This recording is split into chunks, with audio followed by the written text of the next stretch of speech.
জনগণের ভোট নির্ধারণ করবে তারা কাদের পক্ষে। ফেসবুকে ফারুকী।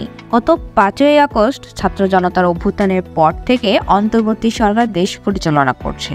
অভ্যুত্থানের আগে যখন আন্দোলন চলছিল, নানা বিষয়ে কথা বলতেন পরিচালক মোস্তফা সরোয়ার ফারুকী। নতুন সরকার দেশ পরিচালনার দায়িত্ব নিয়েছে ২ মাস হতে চলল। সে সময়ও বিভিন্ন ইস্যুতে লেখালেখি থেমে নেই মোস্তফা সরোয়ার ফারুকী।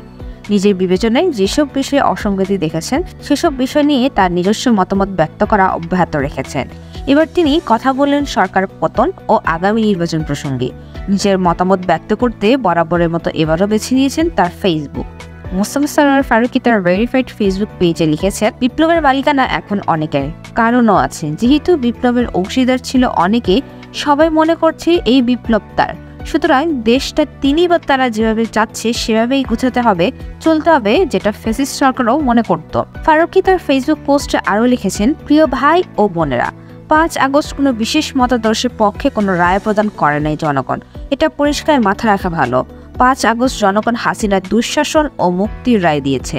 নির্বাচনের প্রসঙ্গ টেনে এই নির্মাতা আরও বলেন, এখন যার যা এজেন্ডা আছে, কি ধরনের সরকার বানাতে চান, দেশটাকে কিরকম করতে চান, সেগুলো নিয়ে জনগণের কাছে যান। জনগণের ভোট নির্ধারণ করবে কাদের পক্ষে তারা। ক্লিয়ার? পরিচালক মোস্তফা সরোয়ার ফারুকী সামাজিক বিভিন্ন ইস্যুতে যেমন সোচ্চার, তেমনি তিনি থেমে নেই নির্মাণ নিয়েও। কাজ করছেন বিজ্ঞাপন চিত্রে, কাজ করছেন নতুন কন্টেন্টেরও। তবে এই বিষয়ে আপাতত কিছুই বলতে চাইছেন না এই পরিচালক। এদিকে দীর্ঘদিন ধরে মুক্তির অনুমতি মিলছে না মোস্তফা সরোয়ার ফারুকীর পরিচালিত সিনেমা শনিবার বিকেল ছবিটি।